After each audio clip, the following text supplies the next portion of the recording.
Queremos saludar a cada una de las personas que sintonizan este programa radial. Mi nombre es John Lopera y me acompaña el hermano Frank de la Mota, que juntos, con la ayuda de nuestro Padre Celestial, presentaremos un programa muy importante. Pero antes de entrar de lleno a la presentación de este mensaje, vamos a invitar la presencia de nuestro Padre Celestial a través de una palabra de oración. Oremos. Nuestro Padre que moras en el cielo, en esta hora, Señor, alabamos y bendecimos su santo y bello nombre, Señor. Amén. Padre, en esta hora imploramos su Santo Espíritu que sea quien conduzca esta programación. Amén. Y también abra los corazones de aquellos amigos oyentes que están en sintonía esperando su palabra. En el nombre bendito de Jesús. Amén. Amén. Nos sentimos agradecidos al Señor una vez más porque nos da otra vez el privilegio de salir al aire en esta hora. Queremos enviarle un saludo a cada uno de nuestros amigos y hermanos que sintonizan este programa cada semana. Gracias por su fiel sintonía. Vamos a leer los versículos lema de este programa radial contenidos en Primera de Tesalonicenses, el capítulo 2, versículo del 4 hasta el 6, que nos dicen: sino que según fuimos aprobados por Dios para que se nos confiase el evangelio, así hablamos, no como para agradar a los hombres, sino a Dios, que prueba nuestros corazones, porque nunca usamos de palabras lisonjeras, como sabéis, ni encubrimos avaricia. Dios es testigo, ni buscamos gloria de los hombres, ni de vosotros, ni de otros, aunque podíamos seros carga como apóstoles de Cristo. Y recordemos, amigos oyentes, que mientras estemos en este mundo vamos a estar entre dos potencias. Por una parte, Satanás obra con todas sus fuerzas para contrarrestar la influencia de la obra de Dios. Y por la otra, Dios obra por medio de sus siervos para llamar a los pecadores al arrepentimiento. ¿Quién prevalecerá? Satanás, sabiendo que le queda poco tiempo, ha descendido con gran poder y obra con todo engaño de injusticia sobre los que perecen. Y usa todo agente disponible, hermano John, a fin de prevenir que las almas vengan y conozcan la luz. Así mismo es, como siempre lo hacemos, hermano Frank. Vamos a hablar de salud en esta hora, salud y temperancia. Salud es el funcionamiento equilibrado de todos los elementos que constituyen el ser humano. Esto es cuerpo, mente y espíritu. Y temperancia es el uso moderado de todo cuanto sea bueno y la abstención completa de todo cuanto sea perjudicial, sobre todo de bebidas alcohólicas, tabaco y drogas. Bien, en esta hora, como siempre lo hacemos, vamos a continuar los minutos de salud que hemos estado abarcando ya por varias semanas, y hoy vamos a darle conclusión final al tema que hemos estado discutiendo ya, que lleva como título Peligros contra la salud por medio del azúcar refinada. Hoy vamos a hablar de la parte número 5. Hemos estado hablando de las 76 maneras en las que el azúcar puede arruinar la salud, hermano Fran, del ser humano. Y como de costumbre, hermano John, siempre abrimos la palabra de Dios primeramente. En Primera de Corintios, capítulo 10, versículo 31, leemos: si pues coméis o bebéis o haced otra cosa, hacedlo todo para la gloria de Dios. Hermano John, este versículo, repetimos, si vamos a ingerir algo a nuestro cuerpo, tenemos que pensar primero si le agrada a Dios o no. Así es, muy importante. Las personas no piensan en ese principio bíblico, hermano Frank, pero bueno, la Biblia es clara. Y vamos a continuar con esas 76 maneras en las que el azúcar puede arruinar su salud. Vamos a hablar de la número 61 en esta hora. La disminución del consumo de azúcar puede aumentar estabilidad emocional. Número 62. Su cuerpo transforma en grasa el azúcar 2 a 5 veces más que a los almidones. Por eso es que vemos hoy, hermano Fran, tantas personas con sobrepeso en esta sociedad moderna. ¿Por qué? Por el alto consumo del azúcar refinada. 63. La absorción rápida de azúcar promueve la ingesta de comida excesiva en sujetos obesos. Y 64. El azúcar puede empeorar los síntomas de niños con el trastorno por déficit de atención con hiperactividad, también conocida como la TDAH. Interesante. Número 65, razón número 65, O la manera número 65 en la que el azúcar puede arruinar su salud, amigo radioyente. El azúcar afecta negativamente la composición del electrolito urinario. Número 66. El azúcar puede retrasar la capacidad de sus glándulas suprarrenales. Número 67, razón número 67. El azúcar tiene el potencial de inducir procesos metabólicos anormales en individuos sanos y normales y promover enfermedades degenerativas crónicas. 68. Alimentación intravenosa, o sea, como el suero, de agua azucarada puede cortar el oxígeno en su cerebro, hermano John. Interesante. Número 69, razón número 69. El azúcar aumenta su riesgo de polio. Número 70. El alto consumo del azúcar puede causar ataques epilépticos, hermano Frank. Número 71. El azúcar causa presión arterial alta en obesos. 72. En unidades de cuidado intensivo, la limitación de azúcar salva vidas. Interesante. Número 73, o sea, razón 73. El azúcar puede inducir la muerte de las células del cuerpo, si ustedes no lo sabían. Número 74. En campos juveniles de rehabilitación, cuando los niños llevaron una dieta baja en azúcar, hubo una disminución del 44% de comportamiento antisocial.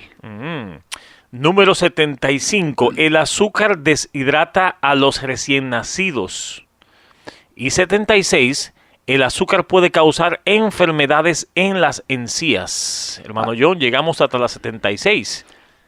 Así es, hermano Fran. Así que podemos darnos cuenta a través de estos temas que hemos estado presentando ya durante todas estas semanas, que el azúcar prácticamente es el enemigo número uno de la salud del ser humano.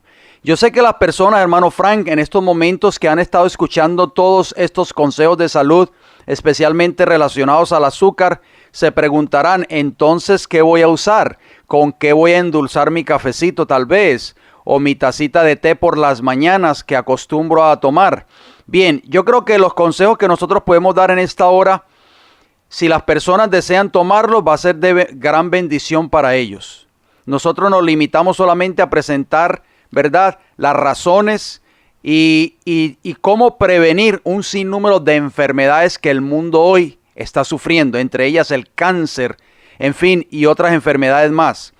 Hermano Frank, yo pienso que las personas que nos están escuchando en esta hora, después de haber escuchado estas 76 razones para dejar de consumir azúcar refinada, tienen que empezar a hacer cambios en su dieta. ¿Estamos de acuerdo? Una reforma. Exacto, una reforma. Yo sé que es muy difícil porque lamentablemente nosotros tal vez tenemos nuestro paladar acostumbrado a una dieta impropia.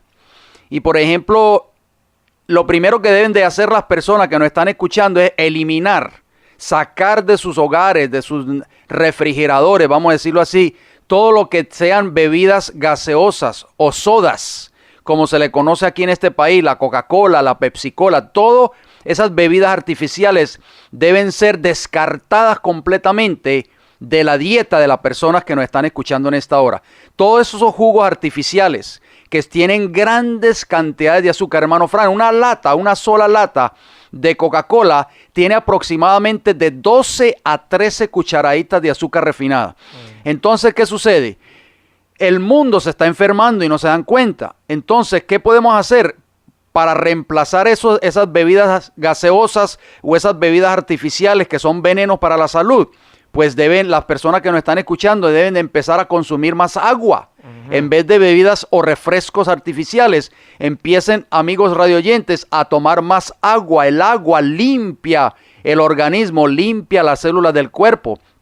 Y deben de consumir jugos pero naturales, hechos en casa. Muchas de las personas que tal vez nos están escuchando en estos momentos tienen tal vez en sus hogares extractores de jugos. ¿Para qué? Para que puedan aprovechar y puedan consumir jugos, pero naturales. Con azúcar natural. Exactamente. Y descartar completamente todo lo que es esas bebidas gaseosas. También descartar, hermano Fran, todo lo que tiene que ver con un sinnúmero de postres, de galletas y de golosinas, dulces, en fin, chocolates, todo eso, hermano, tiene que ir poco a poco a ser descartado de nuestra dieta. Usted hizo una pregunta y usted me comentó, ¿cuáles son las alternativas para reemplazar el azúcar entonces? Bien, hermanos radioyentes, se los vamos a decir brevemente. Número 1, la miel de abejas cruda. Óigalo bien, ¿por qué digo cruda? ¿Por qué? Porque cuando usted va a los supermercados, venden miel, claro que sí, pero esa miel, lamentablemente, si no dice cruda o dice R-A-W, raw, que quiere decir crudo en inglés, si no dice raw, amigos radioyentes, esa miel no es recomendable que usted la compre. Usted se va a dar cuenta que cuando usted mira el frasco o mira el recipiente donde está la miel, usted va a ver como una capa blanca en la parte de arriba, en la superficie. Cuando usted vea esa capa blanca en esos frascos de miel que venden en los supermercados, esa miel no es buena para comprar. ¿Por qué? Porque esa capa blanca es azúcar. O sea que esa miel ha sido ligada con azúcar, hermano Fran, ha sido hervida y ha sido ligada con azúcar. O sea que eso es botar el dinero, en otras palabras. Hay que comprar la miel que dice miel cruda, raw, R-A-W. Número 2, puede comprar el agave orgánico, también para reemplazar el azúcar. Ese agave orgánico es muy bueno, lo venden también en ciertos supermercados. Y número 3, hay un azúcar que es proveniente de una planta y viene en sobrecitos, hermano Frank, que se llama truvia. Usted la puede comprar, amigo radioyente, también en los supermercados. Este azúcar no es azúcar refinada porque viene de una planta y viene en sobrecitos. Usted la puede consumir. Así que estas son las alternativas, amigos radioyentes, para que ustedes con la ayuda del Señor puedan ir haciendo cambios en su dieta y puedan eliminar completamente el veneno número 1 de la salud del ser humano, el azúcar refinada, hermano Frank. Bien, hasta aquí los minutos de salud, esperando que sean de mucha bendición para ustedes, amigos oyentes. Hermano John, sin más preámbulos, vamos a entrar a lo que es al tema para hoy. La ley de Dios, parte 3. Y hay un subtítulo muy interesante que es una pregunta, con lo cual vamos a empezar. ¿Por qué fue dada la ley de Dios en el Sinaí, hermano John? ¿Con qué propósito? Muy importante esa pregunta, hermano Frank. Espero que las personas que nos están escuchando en esta hora estén prestando atención a estos temas. ¿Por qué nos hemos dedicado a presentar esta serie tan importante basada en la ley de Dios? Porque muchas personas piensan de que la ley de Dios comenzó en el Sinaí. O sea, antes del Sinaí no existía la ley de Dios. Pero bien, vamos a ver entonces ¿qué respuestas podemos obtener a través de este programa tan importante para esta hora? Salmo 111, versículos 7 y 8 nos dice: las obras de sus manos son verdad y juicio. Fieles son todos sus mandamientos, afirmados eternamente y para siempre, hechos en verdad y en rectitud. Amén. Hermosas palabras del salmista David contenidas allí en ese Salmo 111, versículos 7 y 8. Comenzamos siempre haciendo preguntas y respondiendo con un escrito está, hermano Fran. ¿Por qué? Porque la palabra de Dios es nuestra intérprete, estamos de acuerdo y esperamos de que las personas que nos están escuchando en esta hora, como siempre, puedan estar tomando nota de los textos que hemos de leer y así posteriormente ustedes lo pueden corroborar en sus respectivas Biblias. ¿Cómo describe el profeta Nehemías en su libro, por supuesto, la ley dada en el monte Sinaí? Vamos a ver qué nos dice el libro de Nehemías, el capítulo 9, los versículos 13 y 14. Dice así el Señor: y sobre el monte de Sinaí descendiste y hablaste con ellos desde el cielo y les diste juicios rectos, leyes verdaderas y estatutos y mandamientos buenos, y les ordenaste el día de sábado santo para ti, y por mano de Moisés tu siervo les prescribiste mandamientos, estatutos y la ley. Génesis capítulo 12, versículo 1 y 3 también nos hace respuesta a una pregunta que podemos hacer, hermano John. ¿Cuál fue el plan original de Dios mucho antes que existiesen los judíos, obviamente antes también del Sinaí. Exacto. Génesis 12, 1 y 3 nos dice, pero Jehová había dicho a Abraham, vete de tu tierra y de tu parentela y de la casa de tu padre a la tierra que te mostraré, y haré de ti una nación grande, y te bendeciré y engrandeceré tu nombre, y serás bendición. Bendeciré a los que te bendicen, y a los que te maldicen maldiciré, y serán benditas en ti todas las familias de la tierra. O sea que el plan original de Dios, cuando el Señor llamó a Abraham, de ahí de Ur de los Caldeos, donde este hombre vivía, el plan original de Dios, hermano Frank, era que a través de la descendencia de Abraham, que sabemos que de ahí vino el pueblo escogido de Dios, ¿estamos de acuerdo? Era que fuera bendición, dice ahí, y serán benditas en ti todas las familias de la tierra. Muchas personas, hermano Frank, piensan que Dios llamó a Abraham y que de ahí, como producto de la descendencia de Abraham, sale el pueblo de Israel, lo sabemos, pero creemos de que Dios escogió solamente al pueblo de Israel como un pueblo exclusivo y excluyó al mundo entero, al resto de las personas. Pero la Biblia no nos dice eso. La palabra de Dios no nos enseña eso, amigos radioyentes. El propósito de Dios, lo que pasa es que el pueblo de Israel no cumplió ese plan divino. ¿Estamos de acuerdo? Pero el plan divino, el plan original de Dios era, después de que entró el pecado, obviamente, después de que vino el diluvio y pasó todas esas épocas de pecado, cuando llamó a Abraham, era que Abraham y su descendencia fuera de bendición para todo el planeta Tierra. Bueno, Gálatas también nos confirma lo que dice Génesis. Capítulo 3, versículo 8 nos dice, hermano John, y las Escrituras, previniendo que Dios había de justificar por la fe a los gentiles, dio de antemano la buena nueva a Abraham, diciendo, en ti serán benditas todas las naciones, no solamente los judíos. Ahí está, hermano Frank. La Biblia es su propia intérprete, como hemos dicho anteriormente. El mismo apóstol Pablo está confirmando que cuando Dios llamó a Abraham, el propósito del Señor era que en él, en Abraham y en su descendencia fueran benditas todas las naciones de la tierra. En este caso está incluyendo ¿a quién? A los gentiles, porque así lo dice el versículo 8. ¿Y quiénes son los gentiles? Los no judíos. O sea, hermano Frank, el plan original de Dios, el mensaje de Dios, la ley de Dios que hemos estado hablando ya durante estos programas, no fue dado solamente o exclusivamente para el pueblo judío, amigos radioyentes. El plan de Dios era que también los gentiles conocieran el mensaje que el Señor le había dado a este pueblo y que creyeran en el mismo Dios y obedecieran la misma ley que fue entregada al pueblo profeso de Dios. ¿Cómo enseña el profeta Isaías esta misma verdad que hemos estado comentando, hermano John? Isaías capítulo 49, versículos 3 y 6 nos dice, y me dijo, mi siervo eres, oh Israel, porque en ti me gloriaré. Dice, poco es para mí que tú seas mi siervo para levantar las tribus de Jacob y para que restaures el remanente de Israel.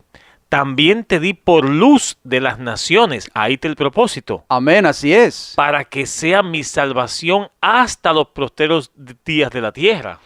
Hermano Fran, la Biblia es clara. O sea, el propósito de Dios era que el pueblo que Dios había llamado a través de la descendencia de Abraham fuera salvación hasta lo postrero de la tierra. O sea, la ley en el Sinaí no fue dada exclusivamente para beneficio de los hebreos. Amigos radioyentes, este no era el plan de Dios, porque muchas personas dicen, no, la ley de Dios fue dada solo para los judíos. ¿No le han dicho a usted eso a veces, hermano Frank? Hoy en día, sí, el mundo cristiano, ya. Exactamente, Dios, sí, hermano radioyente, los honró a ellos al hacerlos los depositarios o guardianes de su ley, pero fue su propósito, o sea, el propósito de Dios, que fuese mantenida por ellos como su cometido sagrado para todo el mundo. ¿Estamos de acuerdo? Los preceptos del Decálogo, o sea, esos 10 mandamientos, están adaptados para toda la humanidad y ellos fueron dados para la instrucción y el gobierno de todos. ¿Por qué estamos hoy en esta condición, hermano Fran? ¿Por qué está este país en estas condiciones? Por apartarse de la ley de Dios. Ahí está. Si la ley de Dios estuviese siendo obedecida hoy por esta nación de Norteamérica, por esta sociedad moderna, no estuviera esta sociedad en las condiciones que se encuentran en estos momentos. Son 10 preceptos, hermano John, breves y comprensivos, y con autoridad cubren el deber del hombre para con Dios y para su prójimo. En otras palabras, es la vida de un cristiano. Así es. Todo está basado en el gran principio fundamental del amor. Si vamos a Lucas capítulo 10, versículo 27, leemos: amará tu Dios, al Señor tu Dios, con todo tu corazón y con toda tu alma, y con todas tus fuerzas, y con toda tu mente, y a tu prójimo como a ti mismo. En los 10 mandamientos, estos principios son llevados a cabo en detalle, hermano John, y son hechos aplicables a la condición y a la circunstancia del hombre. Muy importante, ojalá que nosotros podamos, las personas que nos están escuchando en esta hora puedan darse cuenta lo que nosotros estamos diciendo, porque el tema en discusión en esta hora, usted hizo una pregunta: ¿por qué fue dada la ley de Dios en el Sinaí? Bien, vamos a ir contestando esa pregunta en esta hora. Y hermano John, que a veces también estos dos principios se han confundido en el mundo cristiano. Dicen, no hay que guardar los 10 mandamientos, solamente ama a tu Dios y a tu prójimo, pero es que los 10 mandamientos están en detalle en estos dos principios. Claro, porque es un resumen de los 10. Exacto, los primeros 4 mandamientos de la ley de Dios tienen que ver con amar a Dios. Y los últimos 6 tienen que ver con amar al prójimo. Por eso Cristo lo resumió en 2 principios fundamentales. Amarás al Señor tu Dios con todo tu corazón y con toda tu alma y con todas tus fuerzas, como usted lo leyó en Lucas 10:27, y con toda tu mente, y a tu prójimo como a ti mismo. Antes de que fuese dada la ley en el Sinaí, ¿qué dijo Moisés cuando su suegro Yetro le preguntó concerniente a juzgar al pueblo?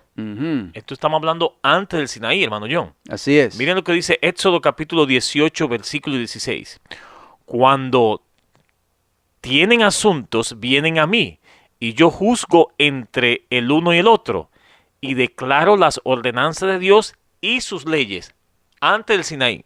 O sea, si Moisés habló de las leyes de Dios, y si no existía la ley de Dios antes, entonces, ¿de qué leyes estaba hablando Moisés? Porque estaba hablando de las ordenanzas de Dios y sus leyes. Obviamente, nosotros, como dijimos anteriormente en programas anteriores, el pueblo de Dios había dejado de guardar dicha ley porque estaba cautivo, estaba en Egipto como esclavo, y en Egipto no podía honrar al verdadero Dios.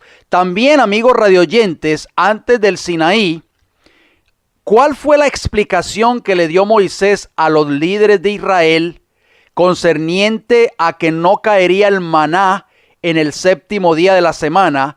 ¿Y qué milagro se llevaba a cabo en el día de sábado? Fíjense bien que todos estos eventos que nosotros estamos compartiendo con ustedes fueron eventos que tomaron lugar antes de que el pueblo de Israel llegara al monte Sinaí. Vamos a ver qué nos dice el libro de Éxodo, capítulo 16. Versículos del 23 al 26 nos dice: y él les dijo, o sea Moisés, esto es lo que ha dicho Jehová. Mañana es el santo día de sábado. Hermano Fran, ya el sábado, ya Moisés estaba enseñando al pueblo que había que guardar el sábado. Y todavía no habían recibido, Moisés todavía no había recibido esos 10 mandamientos en tablas de piedra. O sea que Moisés estaba resaltando el 4º mandamiento. Así es. El reposo consagrado a Jehová, sigue diciendo el versículo 23. Lo que habéis de cocer, cocedlo hoy. O sea, lo que habéis de cocinar, cocinadlo hoy, dijo Moisés. Y lo que habéis de cocinar, cocinadlo. Y todo lo que os sobrare, guardadlo para mañana. O sea, el día que ellos tenían que cocinar para no cocinar en el día de reposo era el viernes. Versículo 24. Y ellos lo guardaron hasta la mañana, según lo que Moisés había mandado. Y no se aguzanó, ni hedió. Y dijo Moisés: comedlo hoy, o sea, el sábado, porque hoy es el día de sábado para Jehová.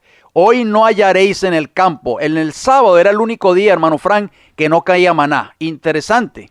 6 días lo recogeréis, o sea, el maná, mas el 7º día es sábado, en él no se hallará. Hermano Frank, mucho antes del monte Sinaí, Moisés estaba ya enseñando al pueblo de Israel la importancia de la santidad del día de sábado. El cuarto mandamiento, ¿no? Ahora, ¿qué pasó, hermano John, cuando algunos del pueblo de Israel salieron a recoger maná en el séptimo día, o sea, en el sábado, cuando Dios no había mandado eso? ¿Qué le dijo Jehová a Moisés? Vamos a ver a Éxodo 16, versículos 27 y 30. Y aconteció que algunos del pueblo salieron en el séptimo día, o sea, el sábado, a recoger y no hallaron.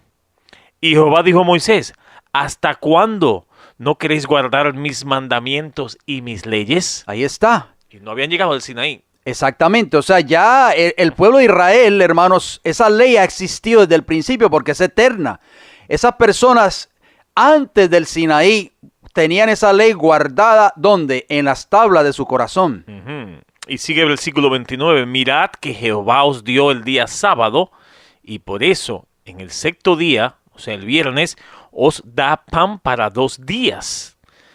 Estése pues cada uno en su lugar, y nadie salga en el séptimo día, o sea, el sábado. Así el pueblo reposó el séptimo día. Es maravilloso, hermano Fran. Es evidente, de acuerdo a esos textos que usted acaba de mencionar, Éxodo 16, del 27 al 30, de que el sábado y la ley de Dios existían antes de que la ley fuese dada en el monte Sinaí. El mismo Moisés quiso que el pueblo de Israel descansase de sus labores diarias cuando éste se encontraba cautivo en Egipto. Pero el faraón se los impidió y al contrario, les dijo que trabajarían más duro todos los días sin un solo día de descanso. Cuando Moisés llegó a Egipto, hermano Fran, quiso que el pueblo de Israel descansase aunque fuese un solo día, en honor, por supuesto, al día de reposo, pero Faraón se los impidió. Vamos a ver, usted tenía los textos ahí para compartir. Eso lo encontramos en Éxodo capítulo 5, versículos 4 y 5. Dice, entonces el rey de Egipto le dijo a Moisés y a Aarón, ¿por qué hacéis cesar al pueblo de su trabajo? Moisés queriendo resaltar el sábado, ¿no? Volver a vuestra tarea, dice el faraón, también dijo el faraón, he aquí el pueblo de la tierra es ahora mucho, y muchos le hacéis cesar de su tarea. Moisés quería ya, aún en Egipto, que el pueblo de Israel volviera a guardar el día sábado, mucho lejos todavía del Sinaí, hermano John. Así mismo es, así que sabemos que ellos estaban en Egipto y eran esclavos. Los esclavos no tienen días libres, ni mucho menos vacaciones, por supuesto. O sea, ellos trabajaban los 7 días de la semana. Trabajaban los 365 días del año, si se le puede decir. O sea, no había un solo día que ellos descansasen. ¿Por qué? Porque eran esclavos. Y es por eso, hermano Fran, que el pueblo de Israel en Egipto habían dejado de guardar esa ley moral. Habían dejado de guardar ese día de sábado. ¿Qué pregunta hace el apóstol Pablo concerniente a la ley? Dice el libro de Gálatas, el capítulo 3, versículo 19, la primera parte. Dice, entonces, ¿para qué sirve la ley? Fue añadida a causa de las transgresiones, hasta que viniese la simiente a quien fue hecha la promesa. ¿Y qué respuesta es dada en esa pregunta? En el mismo versículo, pero en la segunda parte, miren lo que dice, Gálatas 3:19. Y fue ordenada por medio de ángeles en mano de un mediador. Importante, hermano Fran. O sea, los ángeles de Jehová, a través de Cristo, que es nuestro mediador, vinieron desde el cielo y le entregaron esa ley a Moisés en el monte Sinaí. Porque dice la Biblia, fue añadida a causa de las transgresiones. La palabra en griego para añadida, tal como aparece en Gálatas 3:19, es prostitsemi. Y prostitsemi, esta misma palabra aparece en el texto de Hebreos 12:9, que significa hablar más o repetir, hermano Frank. O sea que el significado es que la ley fue dada para mostrar la verdadera naturaleza de las transgresiones o para mostrar lo que es pecado. En otras palabras, no fue dada para revelar una forma de justificación, hermano, pero sí para revelar la verdadera naturaleza del pecado, hermano John, para refrenar a los hombres a que lo cometan, para declarar su penalidad, para convencer a los hombres de ello y por lo tanto subordinarlo a ella y en preparación para la obra de redención a través del Redentor. esta es la verdadera cuenta de la ley de Dios, como fue dada al hombre caído, y este uso de la ley, todavía existe, hermano John.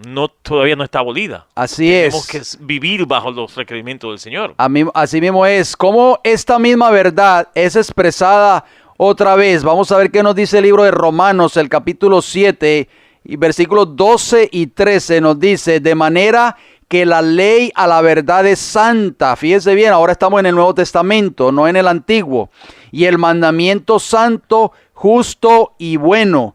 Luego, lo que es bueno vino a ser muerte para mí en ninguna manera, sino que el pecado, para mostrarse pecado, produjo en mí la muerte por medio de lo que es bueno. O sea, la ley. Hermano Frank, cuando la ley es violada, cometemos pecado y el pecado produce la muerte. Así lo dice Romanos 6:23, la paga del pecado es muerte. Y dice, a fin de que por el mandamiento el pecado llegase a ser sobremanera pecaminoso. O sea, la ley, hermano Fran, nos muestra nuestra condición de pecado cuando violamos dicha ley. Entonces, ¿con qué propósito entró la ley? Según Romanos capítulo 5, versículo 20 nos dice, pero la ley se introdujo para que el pecado abundase, mas cuando el pecado abundó, sobreabundó la gracia. Amén, así es. Al dar la ley en el Sinaí, hermanos radioyentes, Dios designó no aumentar o multiplicar el pecado, pero para que los hombres pudiesen, a través de una nueva relación con Él, de su carácter y de su voluntad, como está expresada en la sencilla ley hablada y escrita, para mejor ver la terrible pecaminosidad del pecado y así ver su completa incapacidad y su condición perdida. O sea, el propósito de la ley, hermano Fran, es mostrarnos a nosotros nuestra condición de pecado. ¿Estamos de acuerdo? Hermano John, mientras estaban en Egipto, Israel, rodeados como estaban de la idolatría y el pecado, y como resultado de su gran esclavitud y ardua servidumbre, aún en Israel, el pueblo especial de Dios se había olvidado de Dios grandemente y habían perdido de vista sus requerimientos. Hasta que uno se da cuenta de que un pecador no puede ver su necesidad de un salvador del pecado. De aquí que vino la republicación de la ley de Dios para el mundo a través de Israel en el Sinaí. Ahí está. Estamos viendo la cosa más clara, hermano John. Así mismo es. ¿Por medio de qué, amigos radioyentes, ustedes y nosotros que estamos detrás de estos micrófonos conocemos el pecado? Vamos a ver qué nos dice el libro de Romanos, el capítulo 3 y el versículo 20. Noten cómo dice, ya que por las obras de la ley ningún ser humano será justificado delante de él, porque por medio de la ley es el conocimiento del pecado. O sea, la ley nos muestra lo que es pecado. Y si nosotros no sabemos lo que es pecado, hermano Fran, ¿qué va a suceder con nosotros en el tiempo del fin? Vamos a perecer. ¿Por qué? Porque dice que la paga del pecado es ¿qué? Muerte. O sea, el objetivo de Dios a través de la ley es mostrarnos el pecado, mostrarnos nuestra condición de pecado para que nos apartemos del pecado. ¿Por qué? Porque si insistimos o continuamos viviendo en pecado, lo que vamos a cosechar en el tiempo del fin es la muerte, porque así lo dice Romanos 6:23, la primera parte. O sea, como un espejo que nos muestra nuestra condición, hermano John. Así es. Romanos 7, versículo 7 también agrega un poquito más a ese asunto. ¿Qué pues diremos, dice el apóstol Pablo? ¿La ley es pecado? De ninguna manera. Pero yo no conocí el pecado sino por la ley, lo que usted acaba de decir. Porque tampoco conociera la codicia, que es uno de los mandamientos del Señor, si la ley no dijera, no codiciaréis. Así mismo es. O sea, la ley nos muestra nuestra condición pecaminosa. Es muy importante, por eso no podemos descartarla, porque muchas personas hoy quieren descartar la ley, hermano Fran, quieren ponerla a un lado. Si no fuera por ese espejo moral, nosotros jamás podríamos ver nuestra condición y jamás podríamos saber que necesitamos de un Salvador. ¿Estamos de acuerdo? ¿En qué condición es buena la ley escrita? Primera de Timoteo capítulo 1, versículo 8 nos dice, pero sabemos que la ley es buena si uno la usa legítimamente, hermano John. Amén, gloria al Señor. ¿Y qué es indicado como el uso legítimo de la ley? Porque usted acaba de leer ese versículo 8 de Primera de Timoteo 1. Que la ley es buena si uno la usa legítimamente. ¿Qué es indicado, hermanos radioyentes, como el uso legítimo de la ley? Primera de Timoteo, allí mismo, el capítulo 1, los versículos 9 y el versículo 10 nos dice lo siguiente: conociendo esto, que la ley no fue dada para el justo. Óigalo bien, hermano Fran, mucha gente se confunde con esta y dice, bueno, como yo soy justo, no tengo que guardar la ley. Porque interpretamos la escritura, hermano Fran, de acuerdo a nuestras propias interpretaciones. Queremos interpretar la Biblia no como Dios la ha dejado, sino como nosotros pensamos que debe interpretarse. La Biblia dice, conociendo esto, que la ley no fue dada para el justo. Ya vamos a ver qué quiso decir el Señor a través del apóstol Pablo con esas palabras. Sino para los transgresores y desobedientes, para los impíos y pecadores, para los irreverentes y profanos, para los parricidas, o sea, los que matan a los padres, y matricidas, los que matan a las madres, para los homicidas, para los fornicarios, dice el versículo 10, para los sodomitas, para los secuestradores, para los mentirosos y perjuros, y para cuanto se oponga a la sana doctrina. Hermano Fran, la ley de Dios es clara. La ley de Dios no fue dada para el justo. ¿Qué quiso decir el apóstol o qué quiere decir la escritura con esa expresión que la ley no fue dada para el justo? Ese versículo que usted acaba de leer, hermano John, 1 Timoteo capítulo 1, 9 y 10, aclara el verdadero significado de Romanos 6, 14. Que dice, porque el pecado no se enseñará de vosotros, pues no estáis bajo la ley, sino bajo la gracia.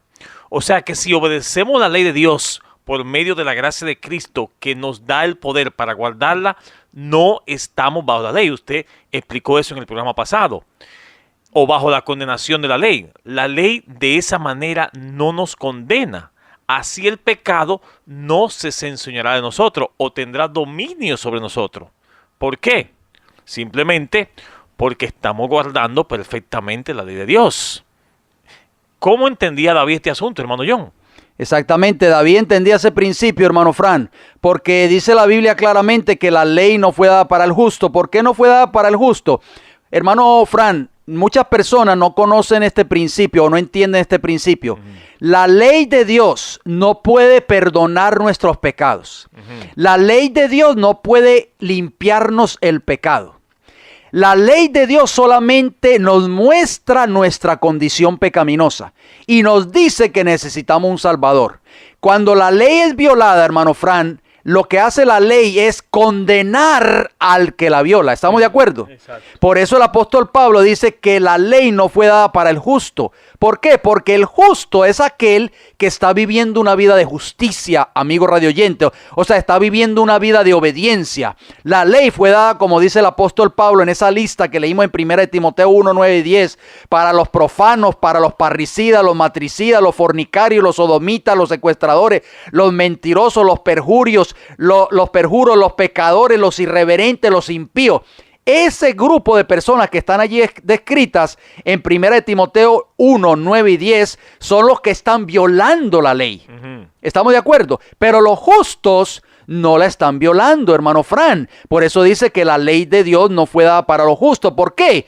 Porque la ley de Dios lo único que hace es condenar a aquel que la viola. Entendía el rey David este principio, el cual parece que mucho proceso cristiano, hermano John, hoy no terminan de entender. Si vamos al libro de Salmos, 119, versículo 45 y 44 nos dice, guardaré tu ley siempre, para siempre y eternamente, y andaré en libertad, porque busqué tus mandamientos. Gloria al Señor. O sea, el que está en libertad está viviendo una vida de justicia, está viviendo una vida de obediencia, no es esclavo del pecado, que es transgresión de la ley de Dios, de acuerdo a 1 Juan 3:4. Estamos hablando de David, que cometió pecado de adulterio y asesinato, hermano John. Así mismo es. En el libro de los Salmos, el mismo salmista David, el Salmo 37 y el versículo 31, él escribió, la ley de su Dios está en su corazón. Por tanto, sus pies no resbalarán, hermano Frank. Y el mismo apóstol Santiago entendía este mismo principio cuando en Santiago capítulo 1 y el versículo 25 escribió, mas el que mira atentamente en la perfecta ley, la de la libertad, y persevera en ella, no siendo oidor olvidadizo, sino hacedor de la obra, este será bienaventurado, o sea, bendecido en lo que hace. ¿Por qué el apóstol Santiago, hermano Frank, la llama la ley de la libertad? ¿Por qué el salmista David dice que el guardar la ley es andar en libertad? Precisamente por eso, amigos radioyentes, cuando nosotros estamos obedeciendo cada uno de esos mandamientos en nuestro corazón, estamos viviendo una vida libre de la esclavitud del pecado. Por eso podemos decir, estamos viviendo en libertad. Y David lo pudo vivir en su vida y pudo dar testimonio en su vida, hermano Fran, cuando se arrepintió de ese pecado tan horrible que usted mencionó, asesinato y adulterio. Cuando este hombre se arrepintió verdaderamente, se apartó de ese pecado, pudo testificar de que la ley de Dios era justa, santa y buena cuando se la obedece perfectamente. O sea, en resumen, hermano John, el que está bajo la ley es aquel que está viviendo una vida de pecado, de constante violación a ella. Está esclavo en el pecado. Así lo manifestó Jesús. Si leemos en Juan capítulo 8, versículo 31 al 36, nos dice: dijo entonces Jesús a los judíos que habían creído en él: si vosotros permaneceréis en mi palabra, seréis verdaderamente mis discípulos, y conoceréis la verdad, y la verdad os hará libre. Les reprendieron: linajes de Abraham somos nosotros, decían ellos, hermano John, y jamás hemos sido esclavos de nadie. Se olvidaron que habían estado en Egipto. ¿Cómo dices tú, seréis libres? Y Jesús les respondió: de cierto os digo que todo aquel que hace pecado, esclavo es del pecado. Y del esclavo no queda en la casa para siempre. El Hijo sí queda para siempre. Así que si el Hijo os liberare, seréis verdaderamente libres. O sea que, hermano Frank, ¿qué quería decir Jesús? ¿Qué les quiso decir Jesús a esos judíos en aquel entonces? Que Él los quería ¿liberar de qué? De sus pecados. Ellos le dijeron: nunca hemos sido esclavos de nadie, linaje de Abraham somos. O sea, ellos se sentían orgullosos de ser descendientes de Abraham, ¿sí o no? Pero Jesús les dijo: ustedes sí son esclavos, ustedes están esclavos en el pecado. ¿Por qué? Porque querían matar a Jesús. Y hay un mandamiento que dice: no matarás. ¿Estamos de acuerdo? Así que ellos estaban violando en sus mentes, en sus corazones, estaban violando dicha ley moral. Eran esclavos del pecado. Por eso, como decía el apóstol Pablo, la ley de Dios no fue dada para el justo. O sea, cuando uno está guardando esa ley, obedeciendo esos 10 principios, esos 10 preceptos, no podemos nunca ser esclavos del pecado. O sea, no es suficiente lo que ellos dijeron, hermano John, cuando dijeron somos linaje de Abraham. Hoy en día no es suficiente decir soy cristianos. O soy miembro de la iglesia verdadera. Exacto. Jesús quiere en esta hora, amigos radioyentes, liberarnos de la condenación de la ley. Solo en Jesús podemos alcanzar la victoria sobre nuestros pecados y así vivir una vida victoriosa, no porque tengamos el poder para obedecer, sino que ahora es Cristo en nosotros que nos da el poder para obedecer dicha ley. Noten lo que dijo el apóstol Pablo en Filipenses capítulo 4 y el versículo 13. Todo lo puedo en Cristo que me fortalece. Y el mismo apóstol Pablo en Gálatas el capítulo 2 y el versículo 20 dijo: con Cristo estoy juntamente crucificado, y ya no vivo yo, mas vive ¿quién? Cristo en mí. Y lo que ahora vivo en la carne, lo vivo en la fe del Hijo de Dios, el cual me amó y se entregó a sí mismo por mí. Hermano Frank, el uso legítimo de la ley moral de Dios es para mostrarnos lo que es pecado y convencernos a nosotros o convencer al pecador que él es pecador, que él es un transgresor y que necesita un Salvador que se llama Cristo Jesús. ¿Quiénes dice Cristo que necesitan de un médico, hermano John? Una pregunta que ya durante este estudio tenemos que hacerla. Porque según Mateo capítulo 9, versículo 12 nos dice: al oír esto Jesús le dijo: los sanos no tienen necesidad de un médico, sino los enfermos. Interesante, o sea que al mostrarle la ley al enfermo y pecador, demostramos con eso que la causa de su enfermedad es precisamente por la violación a la ley moral. Mostrémosle al pecador en la verdadera luz donde radica su mal. No tratemos de sanar la herida antes de que se sienta el dolor. En otras palabras, amigos radioyentes, no tratemos de dar la consolación del evangelio hasta que el converso vea que ha pecado, que lo vea y lo crea. Hermano Fran, porque a veces queremos tirarle un manto de justicia de Cristo al pecador cuando sigue violando dicha ley. ¿Pudo perdonar Dios a David cuando se arrepintió, sí o no? Amén. Si David no se hubiese arrepentido de su pecado, Dios no lo hubiese perdonado.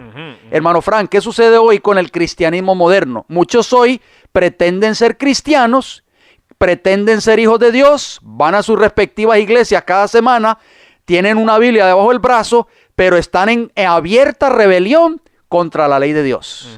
Y creen de que Dios los va a llevar al cielo de esa manera. Porque dicen que Dios es amor. Así es. Pero también Dios es fuego consumidor, hermano John. ¿A quiénes dijo Jesús que había venido a llamar al arrepentimiento?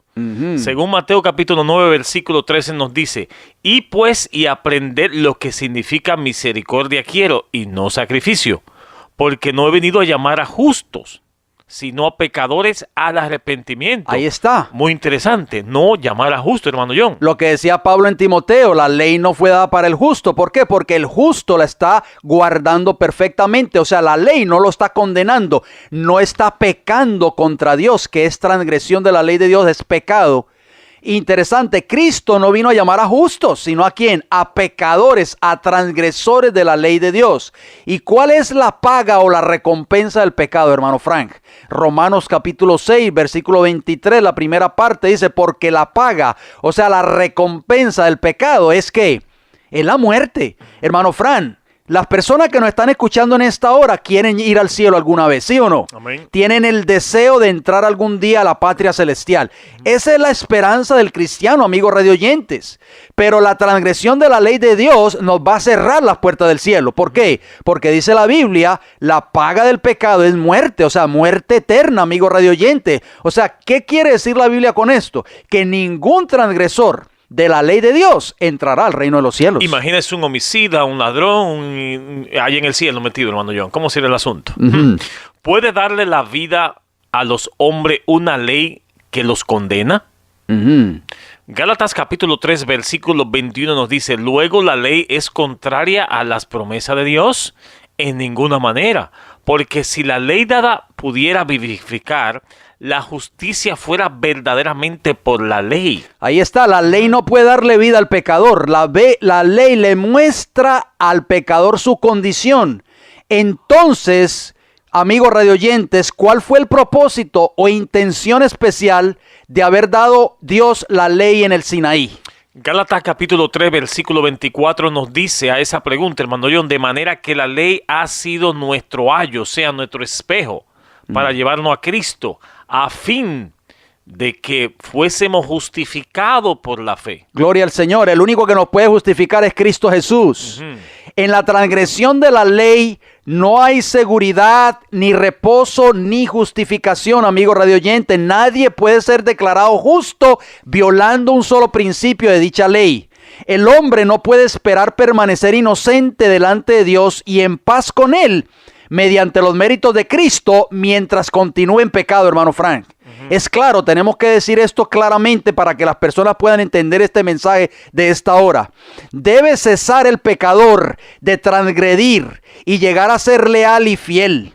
Cuando el pecador examina el gran espejo moral, ve sus defectos de carácter, se ve a sí mismo tal como es, manchado, contaminado y condenado, pero sabe que la ley no puede en ninguna forma quitar la culpa ni perdonar al transgresor.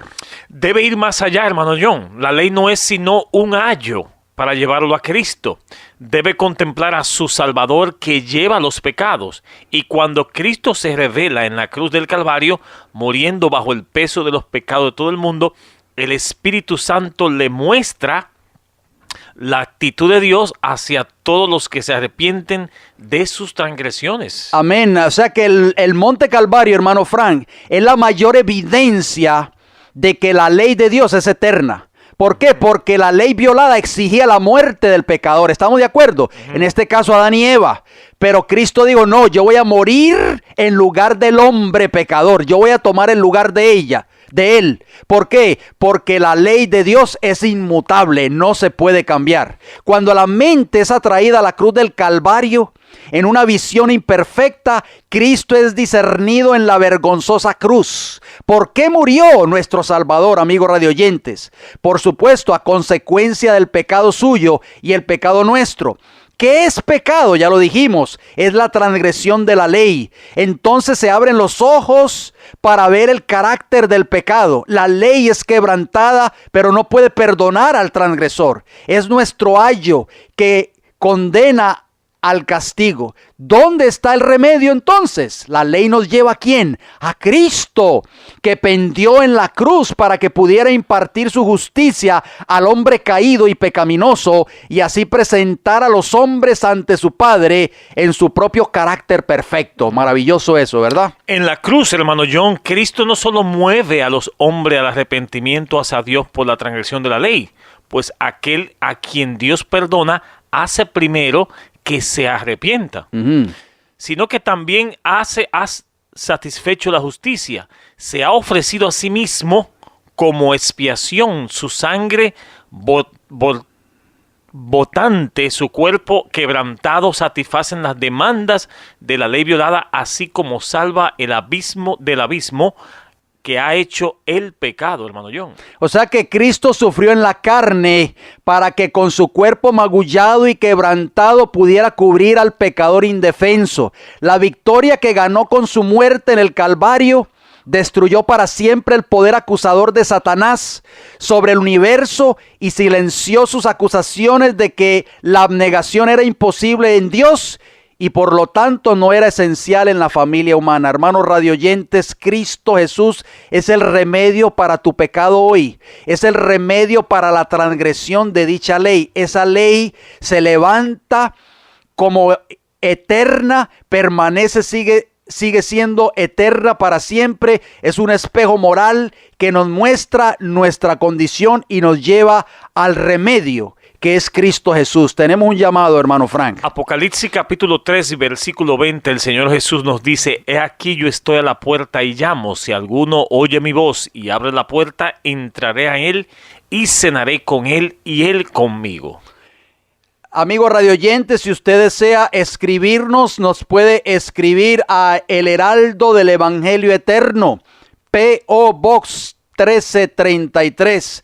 La ciudad se llama Riverview, Florida, y el área postal 33569. O si desea comunicarse con nosotros vía telefónica, nos pueden llamar a los siguientes números de teléfono: 484-6418, 410-2745, ambos con el código de área 813. Repito, 484-6418, 410-2745.